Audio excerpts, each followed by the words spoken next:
پتہ ہے ہم میں سے ہر شخص اللہ کو پانا چاہتا ہے، بلکہ میری بھی یہ خواہش ہے۔ لیکن تمہیں ایک بات بتاؤں، اللہ کو پانے کا سفر آسان ہوتا تو یعقوب کی آنکھوں کی روشنی نہ جاتی، ایمان کمزور پڑ جاتے ہیں۔ لیکن تمہارے ساتھ بھی ایسا ہوگا، لیکن کوئی بات نہیں۔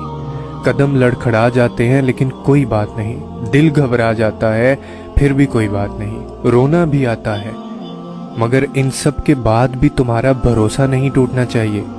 چلتے چلتے تھک بھی گئے ہو تو قدم رکنے نہیں چاہیے، روتے بھی ہو تو شکوہ نہیں کرنا۔ اور یہیں پہ اللہ کو اس کے پیارے بندے ملتے ہیں، وہ جو سفر کرتے رہتے ہیں، وہ جو گر کر بھی بھٹکتے نہیں۔ اور یہی یقین تمہیں اللہ کا بنا دیتا ہے، کیونکہ اللہ تو بس تمہارا یقین دیکھنا چاہتا ہے۔ وہ دیکھنا چاہتا ہے کہ میرا بندہ مجھ تک آنے کے لیے کس حد تک جاتا ہے۔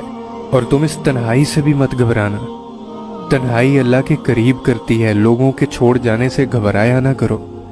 جب ساتھ کوئی نہ ہو تو دل خود ہی اللہ کی طرف رجوع کرنے لگتا ہے، ہم خود ہی اپنی باتیں اللہ سے کرنے لگتے ہیں۔ وہ آنسو جو دن بھر روک کر رکھے ہوتے ہیں، رات کو اللہ کو اپنی کہانی سناتے وقت خود ہی بہنے لگتے ہیں۔ اسی لیے خود کو تنہا محسوس مت کیا کرو، اللہ ہے نا، وہی تمہاری تنہائی کا سکون بھی ہے۔ اور میں جانتا ہوں کہ یہ وقت آزمائش کا ہے، تمہاری آنکھیں راتوں کو گیلی ہوں گی، دل ہزار بار ٹوٹے گا، صبر آزمایا جائے گا، امتحان میں ڈالا جائے گا، لیکن یہ وقت بھی گزر جائے گا۔ ہر مشکل کے ساتھ آسانی ہے، تو یہ مشکل بس تھوڑی ہی باقی رہ گئی ہے۔ اچھے دنوں کا انتظار بس ختم ہی ہونے والا ہے، جہاں اللہ ہوگا تمہارے ساتھ، تمہارا ساتھی۔